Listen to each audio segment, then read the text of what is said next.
It talks about Albert Einstein. Albert Einstein made a statement. He says that I'm not interested in the phenomenon or that phenomenon. Einstein had said earlier in his life, I want to know the thoughts of God. The rest are mere details. But as he lay there dying in the Princeton hospital, he must have understood that these were secrets that God was clearly keen to hang on to. You know what the secret is? Love. Love. Love.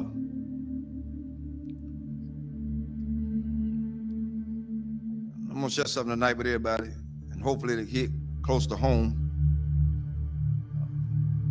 To understand the mind of God is to understand the power of love. God is love. 1 John 4:8 says that God is love. Without love, there would be no forgiveness. Without love, there would be no structure. Without love, there would be no mercy. Without love, there would be no kindness. Without love, everything else would go completely out the window. I learned this week. Took some people to let me know that I was still hurting. And I'm gonna let everybody know tonight. This is my reality. Not to slight anybody. A lot of things that I know I hadn't always done right, hadn't been right. But I had an incident this week to wake me up real good.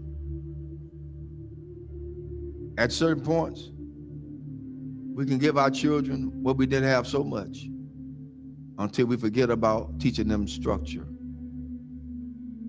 This week, I learned at some point you won't be respected. And that's for everybody. You're not going to be respected because they feel the way they feel. They're emotionalized. They're emotional creatures. Therefore, they don't know. But I did the one thing I thought that I would never do. Turn and walk. That's where I was. But I found out that I had a whole halo of hurt that I'd never been released from.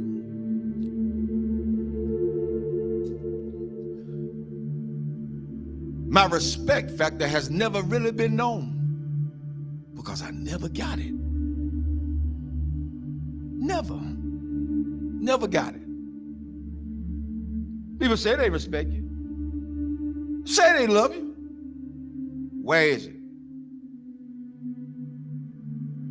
One of the things we got to realize is what we train our children to do, they're going to do it to the fullest extent. If you let them be into your business as adults, then they're going to have all rights and privileges to say what they want to say, not knowing the outcome of what could be. But I learned something. Even though I went through all that hurt and I'm still hurting, that's all right. I don't mind it. I'm going to go through this thing. I'm going to go through it. Because at this point, I don't owe nobody nothing. I owe God himself. For me, I did what I needed to do and walked away. I did what I had to do and walk away. And it ain't easy. It ain't easy trying to do right and you still get damaged. It ain't easy. God help me tonight. It is not easy. It is not easy to be in a place and feel like you're trapped. Because even when you do good, evil is always present. So you have to face the fact. That's why I said a lot of times, I've told people, and I still tell people today, don't hold me up as no God. Because I'm going to fall. And I'm going to make you fall. Don't hold me as no God. I'm going to make some decisions that folk just is not going to like. I'm going to turn over some chairs and some tables that people are not going to even be able to imagine that, whoa, the Reverend did that. Oh, yes, because I'm human. I'm human. I'm human. One thing I learned from all this is that you don't have to stay where you're not welcome.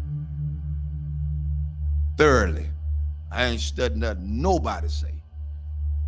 I came in this world alone.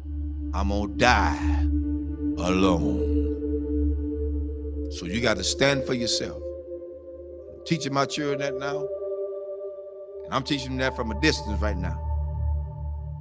Because what could have happened didn't. And I love all of them. I love everybody. I love everybody. But there comes a point in your life you got to let go. You got to let go. How long do you have to put up with a lot of stuff? You did your part. You did what you can do. Now it's time to let them go. A lot of parents out there suffering now, and I'm telling all parents out there now, you done did all you could with your child. They're in their adulthood. They think they know it all. They done seen the world. They got more sense than you. Let them go. Release them in the Lord's hand.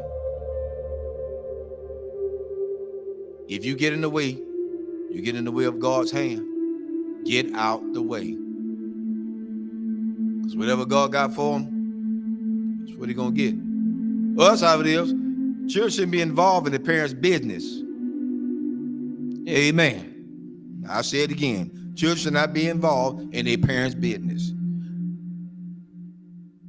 Whatever go on between those two, that's their problem. Not the children.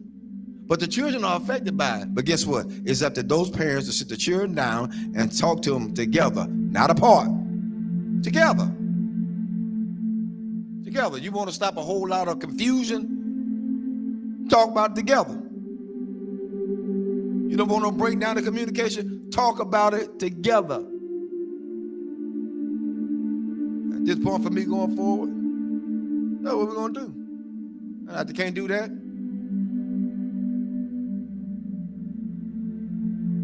I ain't playing with them. There's a lot you can do. And God help me. I'm strong as an ox. But the Lord is a protector and a shield from everything. And Lord help me, I got the scars to prove it. Cried many a days. But I ain't got to cry no more. My mind's made up.